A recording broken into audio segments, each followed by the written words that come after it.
সাংবাদিক বন্ধুরা সকাল পর্যন্ত জিজ্ঞেস করছেন দিলীপ দা কোন মঞ্চে থাকবেন। সবাই জানতো পশ্চিমবাংলায় 21 জুলাই একটাই মঞ্চ হয়, ধর্মতলা। খড়গপুরে একটা মঞ্চ হতে পারে, কি চমৎকার, এটাই চমৎকার। খড়গপুরের শহীদ স্মরণ হবে, 13 জন নয় 250 জন শহীদকে শ্রদ্ধাঞ্জলি দিচ্ছি আজকে আমরা। তাই যারা মাঝখানে কনফিউশন তৈরি করেছে, কর্মীদের বিভ্রান্ত করেছিল দিলীপ ঘোষ টিএমসিতে যাবে, যারা বলেছিল তারা ডিম ভাত খাওয়া পারে। বিজেপির কোন কর্মী বিশ্বাস করেনি, কিন্তু মাথায় একটু সন্দেহ। দিলীপ দা জেনে রাখুন, রক্ত দিয়ে ঘাম দিয়ে পার্টি দাঁড় করিয়েছি, যতক্ষণ না নবান্নে ভারতীয় জনতা পার্টির নেতা বসেছে এই লড়াই চলবে।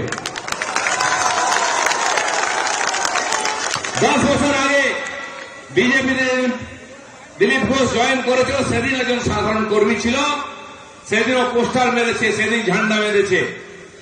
10-12 বছর হয়ে গেছে, সব দায়িত্ব পালন করেছি রাজ্য থেকে কেন্দ্র।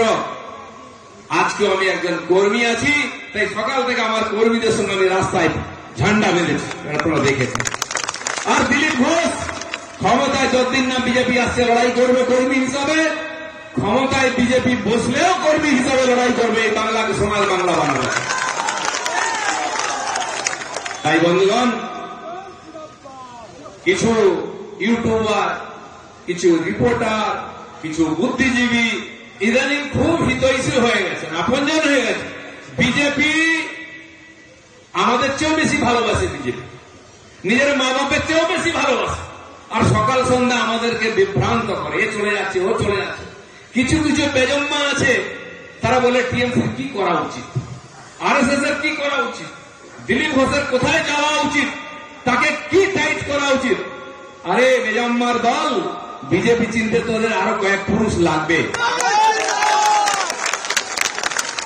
জেনে রাখুন, তাবেদার বুদ্ধিজীবী এর থেকে সাবধান থাকবেন, চাটুকার সাংবাদিক সাবধান থাকবেন, ভ্রষ্টাচারী নেতা এর থেকেও সাবধান থাকবেন।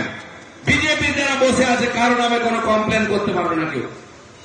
লড়াই করেছি দিলীপ ঘোষ, 28টা কেস আমি লোকসভায় লিখে দিয়েছিলাম, বাকি কোন কোর্টে কত কেস আছে আমি জানি না। কেউ বলতে পারবে না দিলীপ ঘোষ ঘুষ খেতে গিয়ে, কাটমানি খেতে গিয়ে কোন মহিলার হাত ধরে টেনে কেস খেয়েছে, বা কারো জমি নিয়ে নিয়েছে, কারো চাকরি খেয়ে নিয়েছে, কারো রেশনের চাল খেয়ে নিয়েছে, বলতে পারবে না। বিজেপির কোন কর্মীর বিরুদ্ধে বলতে পারবে না। যারা আজকে নাটক করছিল ধর্মতলায়, তাদের প্রত্যেকটা দাগি, জামা কাপড় নয় আন্ডারওয়্যার পর্যন্ত দাগি হয়ে গেছে।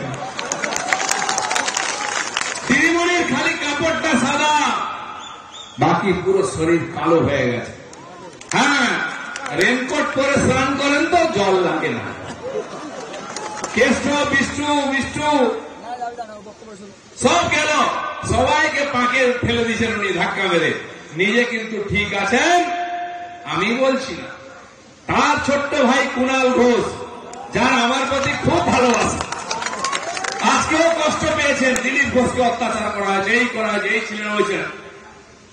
আমার মা বলতো তোর জীবনে কষ্ট আছে, সারা জীবন সুখ নাই, আজ কি করবো, এই আছে ভগবান লিখে দিয়েছে, তোর কষ্টে মানুষ কাঁদবে না, কুকুর ছাগল কুকুর বিড়ালও কাঁদবে। আজ কাঁদছে কুকুর বিড়াল দিলীপ ঘোষের কষ্ট। সেই জন্য বন্ধুগণ, এই যে বিজেপি দেখছেন, এই বিজেপি হঠাৎ বিজেপি নয়, আকাশ থেকে পড়েনি, মাটিতে পা আছে, আকাশে মাথা আছে, বুক চিতিয়ে আছি 56 ইঞ্চি, লড়াই চলবে। আরে মেদিনীপুর শহীদদের বিপ্লবীদের ভূমি, এই জঙ্গলমহল যেখানকার ভাইরা এসছেন একবেলা পান্তা খেয়ে, একবেলা মুড়ি খেয়ে, মাথা উঁচু করে মাথায় গামছা বেঁধে ভারতীয় জনতা পার্টির কাজ করছেন। এদেরকে টিএমসি গত 15 বছর ধরে শোষণ করছে, তার আগে সিপিএম করেছে, তার আগে কংগ্রেস করেছে। 70-72 বছর ধরে এই জঙ্গল মহলের মানুষ বঞ্চিত। অথচ এই মেদিনীপুরের মানুষ সবচেয়ে বেশি ত্যাগ করেছে বিপ্লবী আন্দোলনে, স্বাধীনতা আন্দোলনে। দেখুন, অন্যান্য জায়গায় যান, সিনেমা স্টারদের ফটো দেখবেন, মূর্তি দেখবেন, মেদিনীপুর শহরে, খড়গপুর শহরে, কাঁথি তমলুক পর্যন্ত পাড়ায় পাড়ায় বিপ্লবীদের বেদি দেখবেন, বিপ্লবীদের মূর্তি দেখবেন পাড়ায় পাড়ায় তারা জীবন দিয়েছেন বম বন্দুক নিয়ে। বন্ধুগণ, তাই আমাদেরকে বিপ্লব পড়াতে আসবেন না। কার নাকি আন্দোলন লগ্নে জনম জানি না, কি আন্দোলন করেছেন তিনি, চলবে না চলবে না। আজ পশ্চিমবাংলায় কিছুই চলবে না, স্কুল কলেজ হসপিটাল সব বন্ধ, কিছুই চলবে না। তাই বিজেপির লোকেরা মনে রাখুন, বিশ্বাস, পার্টির প্রতি বিশ্বাস, পরস্পরের প্রতি বিশ্বাস আর নিজের আত্মবিশ্বাস, এটাই আমাদের টিমকে, আমাদের পার্টিকে এগিয়ে নিয়ে গেছে, এটা ভুলবেন না। অনেক আসবে এই যারা আজকে আপনাদের বিভ্রান্ত করছে, হঠাৎ বন্ধু হয়ে গিয়ে ইউটিউব দিয়ে এরকম সাংবাদিককে যেমন বাড়ির সামনে রুটি দিলে কেউ কেউ সকালবেলায় লেজ লড়ায়, এদেরকে রুটি দিয়ে কেনা যায়, পয়সা দিয়ে কেনা যায়। বিশ্বাস করবেন না এই বিজম্বাগুলোকে, এরা আপনাকে বিভ্রান্ত করতে আসছে। আমি জিজ্ঞেস করি আপনাদেরকে, 19 সালে আমরা 41% ভোট পেয়েছিলাম, 18 এমপি জিতেছিলাম। বলুন কজন ইউটিউবার ছিল বিজেপির জন্য? কজন সাংবাদিক ছিল? কটা চ্যানেল ছিল? কটা পেপার ছিল? সারা দুনিয়ার বিরুদ্ধে টিএমসি চোখ রাঙানির বিরুদ্ধে লড়াই করে আমরা বিজেপিকে জিতিয়েছিলাম, প্রতিষ্ঠিত করেছিলাম। এই শয়তানের বাচ্চাগুলো জগৎ থেকে বিজেপির বন্ধু হয়েছে, আমরা হেরে চলেছি। ভোট নামছে, সিট নামছে, কোন পত্রিকা, চ্যানেল, ইউটিউব লাগবে না। আপনার আমার এই কবজির জোর, এটাই বাংলার পরিবর্তন করবে। কি বিশ্বাস আছে তো? বিশ্বাস আছে তো? নিজের কমরের জোর, নিজের কবজির জোর আর পদ্মফুলে বিশ্বাস রাখুন, এটাই পরিবর্তন আনবে, এটাই বাংলায় সুশাসন আনবে, সোনার বাংলা করবে। এই কথাটা আমি বলতে এসেছি। আজ আমি দেখছিলাম দিদিমণি তার ভাইকে খুব ডায়লগ ছাড়ছিলেন, নতুন কিছু নাই, ওই পচা কথা বলতে বলতে শুরু করলেন, লোকেরা হাঁটতে আরম্ভ করল, লোকের টিভি বন্ধ করে দিল, বলে এই গত বছর ক্যাসেটটা চালিয়েছে, এটা নতুন কিছু না। হিন্দু, হঠাৎ হিন্দু যাচ্ছেন, হিন্দু হয়ে গেলেন। বাবা জগন্নাথ মন্দির তৈরি করলে কে হিন্দু হয় না? আপনারা হিন্দু নন। হিন্দু একটা সংস্কার, জীবন পদ্ধতি, ছোটবেলা থেকে শিখতে হয়। অনাথ টিকা চটচড় করে, হঠাৎ দিনের মন্দিরে গিয়ে তিলক লাগান না, শুকিয়ে গেলে চটচড় করে, বলে বাবা কি হচ্ছে? তাই হয়েছে। আমি এমনি বলছি না।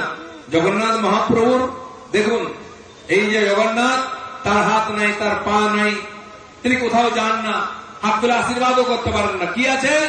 দুটো বড় বড় চোখ, চকা নয়, বড় বড় চাকার মতো চোখ। উনি সব দেখেন, কে ধম মারছে, কে চুরি করছে, কে কাটমানি নিচ্ছে, কে সিন্ডিকেট চালাচ্ছে, কে চাকরির টাকা নিয়েছে, সব জানেন। তাই বড় বড় চোখ করে আমাদের একটু এগিয়ে গেলে আপনারা যেখানে নামলেন, এখানে প্রভু বসে আছেন, জগন্নাথ মহাপ্রভু, সব দেখছেন। তাই দিদিমণি যখন জগন্নাথ মন্দির উদ্বোধন করতে গেলেন, তাকে বলা হয় নারকেল ভাঙুন। পন্ডিতজি নারকেল দিলেন, কোন নারকেল ভাঙেননি। কেমন নারকেল ভাঙছে? যেন পেটো মারছে। পেটো মারতে দেখেছেন কিনা পাড়ার মস্তানদের? মারলো, পেটো গড়িয়ে চলো, বেচারা ছুটে ছুটে আবার স্বামীজি চিন্ময় মিশনে তুলে নিয়ে আবার পেটো মারছে, নারকেল ভাঙতে জানে না। আবার বলছে কালী দুর্গা, কেন বিজেপি বলছে? অবশ্যই বলবো, জয় শ্রীরাম বলবো, বলো জয় শ্রীরাম, জয় মা কালী, জয় মা দুর্গা। মহারাজ রামচন্দ্র তিনি আদর্শ রাজা ছিলেন, তার নামে রামরাজ্য। গান্ধীজি বলেছেন সেটা আমাদের স্বপ্ন। তিনি একজন রাজা আবির্ভূত হয়েছিলেন, আর মা দুর্গা, মা কালী, তার আশীর্বাদে এই সমস্ত বিঘ্ন কেটে যাবে। বাংলায় আমরা সুরাজ্য প্রতিষ্ঠা করব, সব বলবো, কিন্তু জয় বাংলা বলবো না।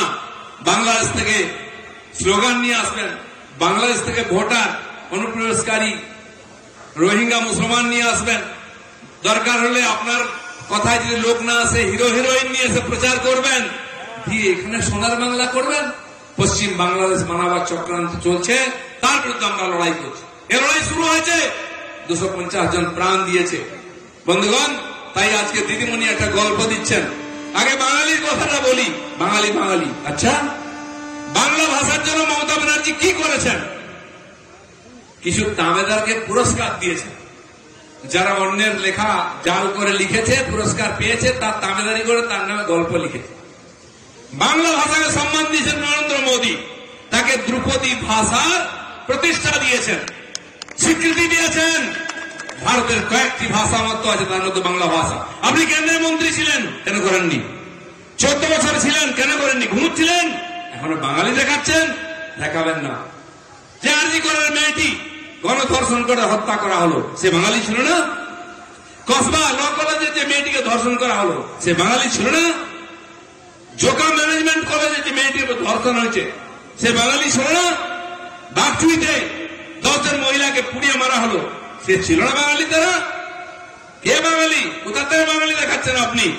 প্রত্যেক দিন বাংলার গ্রামে গঞ্জে 100 মহিলা ধর্ষিতা হচ্ছে, খুন হচ্ছেন, তারা বাঙালি নন? আপনি বাঙালি দেখাবেন না। নিজের বাড়িতে নিয়ে আসছেন পাঞ্জাবি বউ, নিজের বাড়িতেও বাঙালি। আরো মজার ব্যাপার, উনার লোকেরাও বাংলা বোঝে না, তাই অর্ধেক ভাষণ হিন্দিতে দিয়েছেন, শুনেছেন? আমি বাংলা যা 12টা বাজিয়েছেন, আপনি বাংলা শুদ্ধ বলতে পারেন না, হিন্দির আর হাত পা ভাঙবেন না। অনেক কষ্ট দিয়েছেন, খড়গপুরের লোকেরা হেসে মরে যাচ্ছে ভাষণ শুনে। তাই আপনার এই বিচারিতা, এই ডবল গেম, এই দোকলাপন বন্ধ করুন। এইসব বলে বাঙালিকে আর বেশি আর বোকা বানাবেন না। তাই বন্ধুগণ, উনি একটা নতুন ফান্ডা শুরু করেছেন, বাংলাদেশি আর বাঙালি। বাংলা বললে কি আমরা বিদেশি? বাংলা বললে বিদেশি নয়, বাঙালি আর বাংলাদেশি এই দুটোকে মমতা ব্যানার্জি গুলিয়ে দিচ্ছেন। বাঙালি বলে বাংলাদেশিকে বাঁচাতে পারবেন না, রোহিঙ্গা অনুপ্রবেশকারীতে ঢুকিয়ে মুর্শিদাবাদ দিয়ে, নদিয়া দিয়ে তাদের আধার কার্ড, ভোটার কার্ড বানিয়ে দিচ্ছেন, তাদেরকে আই কার্ড বানিয়ে দিয়ে ভোটার করে দিচ্ছেন। তারা সারা দেশে ছড়িয়ে গেছে, সিমিয়া, আল কায়দা, জামাতের সদস্য হয়ে তারা ওখানে উগ্রপন্থী ক্রিয়াকলাপ করছে, এন্টি সোশ্যাল কাজ করছে। আজকে রাজ্যে রাজ্যে যে বুলডোজার চলছে, কার উপরে? এই বাংলাদেশিরা কলোনি তৈরি করেছে, রেলের জায়গা, পিডব্লিউডির জায়গা, সরকারি জায়গা। যোগী বাবা 500 একর জায়গা ডিফেন্সের 50 বছর ধরে দখল করা ছিল, 17টা গ্রাম বুলডোজার দিয়ে গুঁড়িয়ে দিয়েছে। ওখানকার বিশ্ব শর্মা আসামের যত অনুপ্রবেশকারী মুসলিম বস্তি ভেঙে দিয়েছে।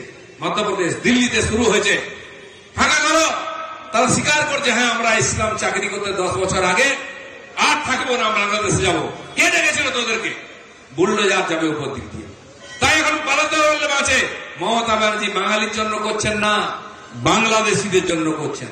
পরিষ্কার শুনে রাখুন মমতা ব্যানার্জি, একটা বাংলাদেশিকে আঁচলের তলায় লুকিয়ে রাখতে দেবো না, গলা ধাক্কা দিয়ে বার করবো।